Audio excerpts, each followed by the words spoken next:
নমস্কার সবাইকে। আরও একটা নতুন ভিডিওতে আপনাদের স্বাগত জানাই। এই মুহূর্তে আমি আছি গড়িয়ার ত্রিপুর সুন্দরী মন্দিরে। এই যে মন্দির, এখানে ঘুরতে ঘুরতে চলে এলাম এই ত্রিপুর সুন্দরী মন্দিরে।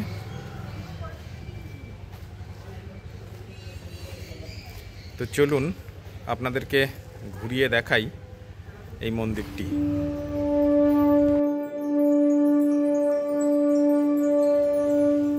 এদিক থেকে যে রাস্তাটা এসেছে, এই রাস্তাটা কিন্তু গড়িয়া থেকে এসেছে। গড়িয়া থেকে অটোযোগে আসতে পারেন।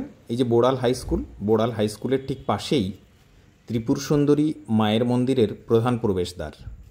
আর এদিকে যে রাস্তাটা, এই রাস্তাটা রক্ষিতের মোড়, মহামায়াতলা, জয়নপুর এদিকে গেছে। গড়িয়া থেকে অটোযোগে আপনারা এখানে আসতে পারেন। আমি এই রাস্তা দিয়েই এসেছি। মেন রোড থেকে 3-4 মিনিট হেঁটে এলেই এই ত্রিপুর সুন্দরী মায়ের মন্দিরের আরও একটি যে প্রবেশদ্বার, এই প্রবেশদ্বার দিয়ে প্রবেশ করলেই মায়ের মন্দিরে প্রবেশ করা যায়। মন্দির সকাল 5টা থেকে রাত্রি 8টা পর্যন্ত খোলা থাকে।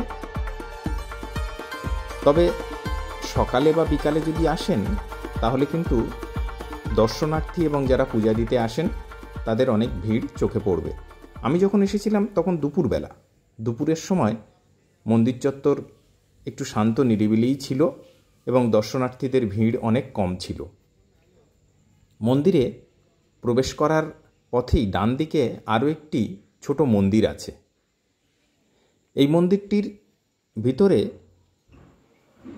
মা কালীর বিগ্রহ আছে, একটি শিবলিঙ্গ আছে এবং অন্যান্য ঠাকুর দেবতাও আছে এই মন্দিরটির ভিতরে।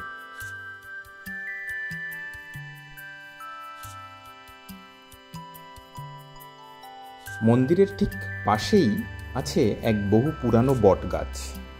আর এই বট গাছে অনেকে মানত করে মানতের সুতো পেঁচিয়ে রেখে গেছেন। বট গাছের নিচে আছে বিভিন্ন ঠাকুর দেবতার ছবি এবং তাদের বিগ্রহ।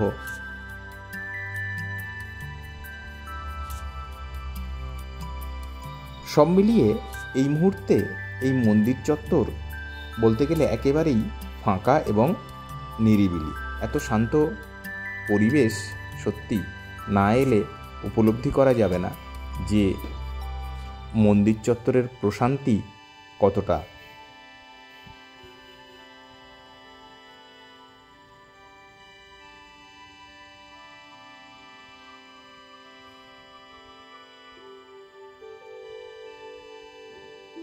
চলুন এবার মন্দিরের ভিতরে প্রবেশ করা যাক, দেখে নিই মায়ের বিগ্রহ।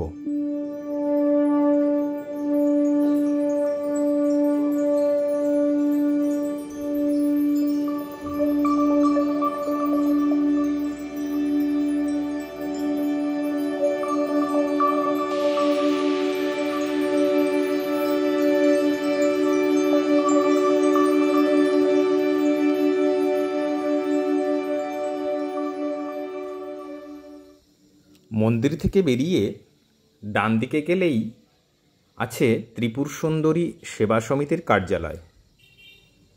ভিডিওটা পজ করে ওখানে যে ফোন নাম্বার আছে আপনারা ফোন নাম্বার নিয়ে নিতে পারেন। আর এই দিকে যে ঘরগুলো আছে এখানে কিন্তু বসে প্রসাদ খাওয়া যায়। কুপন কাটার নির্দিষ্ট সময় আছে, বিভিন্ন দামের কুপন পাওয়া যায়। কুপন কেটে আপনারা মায়ের প্রসাদ গ্রহণ করতে পারেন। এদিকে যে বিল্ডিংটি দেখছেন, এই বিল্ডিংটির নাম শ্রদ্ধাঞ্জলি। এখানে বিভিন্ন ধরনের অনুষ্ঠানের জন্য আপনারা যোগাযোগ করতে পারেন।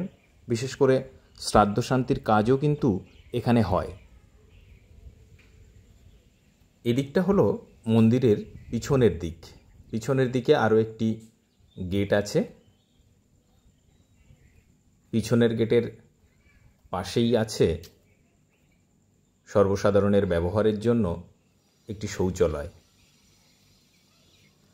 মন্দির চত্বরে ঘুরতে ঘুরতে অনেক জায়গাতেই চোখে পড়ল লেখা আছে রাত্রি 8টার পরে কোনোভাবেই এই মন্দির চত্বরে বিচরণ করা যাবে না।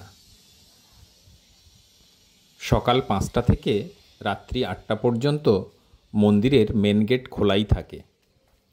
তো যাই হোক, সব মিলিয়ে অনেক ভালো সময় কাটালাম এই ত্রিপুর সুন্দরী মায়ের মন্দিরে।